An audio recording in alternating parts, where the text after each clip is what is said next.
வாழ்பவர். அனைவருக்கும் வணக்கம். குடி குடியை கெடுக்கும், குடிப்பழக்கம் உடல் நலத்தை கெடுக்கும். மது நாட்டுக்கு, வீட்டுக்கு, உயிருக்கு கேடு இல்லை. மது வீட்டுக்கு, உயிருக்கு மட்டும் கேடு, நாட்டுக்கு நல்லது. வீர தமிழனாய் சரித்திரத்தில் இடம் பிடிப்பது அந்த காலம். குடிகார தமிழனாய் சாராய கடையில் இடம் பிடிப்பது இந்த காலம். போரில் புறமுதுகிடாது எதிர்த்து நின்றது அந்த காலம். டாஸ்மாக் பாரில் புறமுதுகிட்டு வீழ்ந்து கிடப்பது இந்த காலம். போருக்கு திலகமிட்டு உற்சாகமாய் அனுப்பியது அந்த காலம். பக்கத்து ஊருக்கு கூட பயந்து கொண்டே அனுப்புவது இந்த காலம்.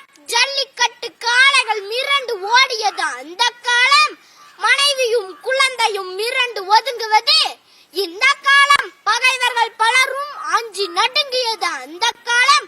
குடிகார தமிழனின் 2 கைகளும் நடுங்குவது இந்த காலம். சிங்கம் போல வீறு கொண்டு நடந்தது அந்த காலம்.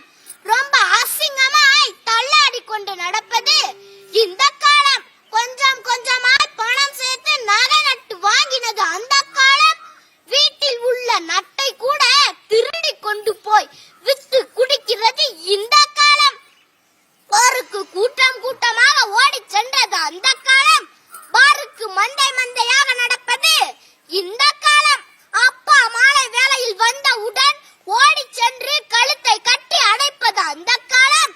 அப்பா வருவதை பார்த்த உடனேயே ஓடி சென்று கட்டிலுக்கு அடியில் பதுங்குவது இந்த காலம். எப்போது அந்த காலம் திரும்பும் என்று தெரியவில்லை. ஒரு குழந்தையின் நேரடி ரோல் மாடல் பெற்றோர்களே. நம்பிக்கையை, உழைப்பை, முயற்சியை, ஒழுக்கத்தை, நேர்மையை, ஒற்றுமையை, தியாகத்தை, ஈரத்தை, வீரத்தை, உதவும் மனப்பான்மையை, கீழ்படிதலை என நற்பண்புகளை தந்தையிடம் இருந்துதானே கற்றுக்கொள்ள வேண்டும். ஆனால் இன்று பெரும்பாலான தந்தைகள் எப்படி இருக்கிறார்கள்?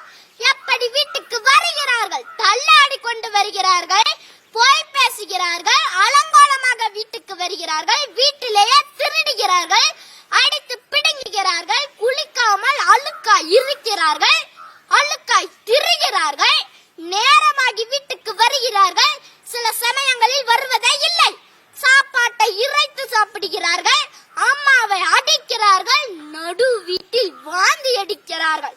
எந்த பெற்றோராவது மாலை ஆன உடன் தனது குழந்தையை உப்பு மூட்டை தூக்கி விளையாடுகிறார்களா? என் கண்ணே, என் செல்லோ, பள்ளியில் என்ன சொல்லி தந்தார்கள் என்று கொஞ்சுகிறார்களா?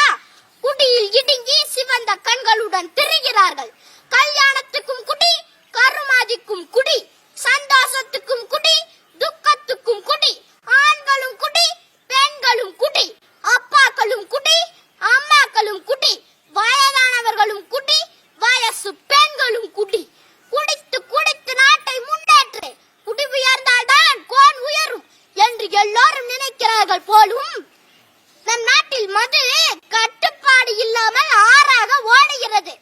நேரம், காலம், இடம், பொருள் பார்க்காமல் குடிக்கிறார்கள். வீட்டுக்கு வீடு குடிநோயாளிகள் உருவாகிறார்கள்.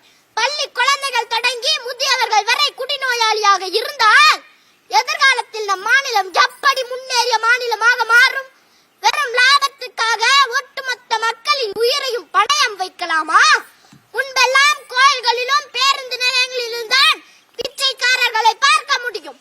ஆனால் இன்று தமிழகத்தில் உள்ள அனைத்து மதுக்கடை வாசல்களிலும் சில பிச்சைக்காரர்கள் இருக்கிறார்கள். இவர்கள் மது பிச்சைக்காரர்கள்.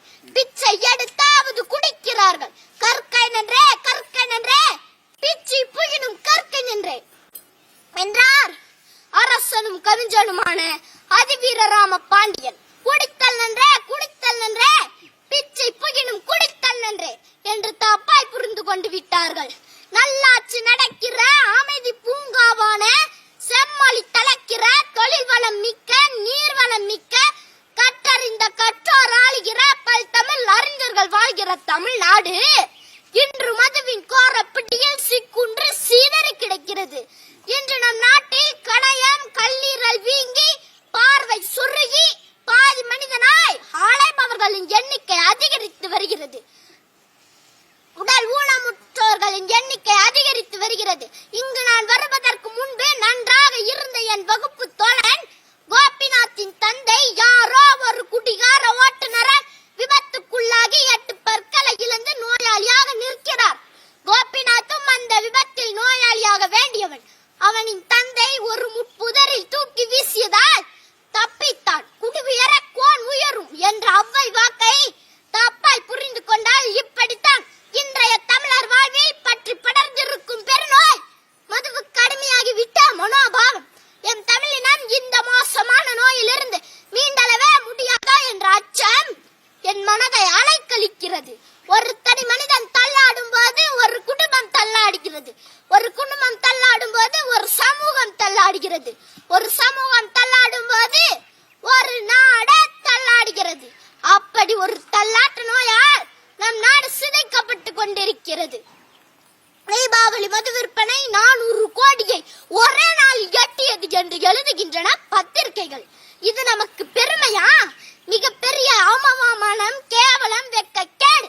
குடிப்பதை குற்றம் என்று உறக்கச் சொன்ன வள்ளுவன் உதித்த மண் இன்று குடியாலே தள்ளாடுகிறது.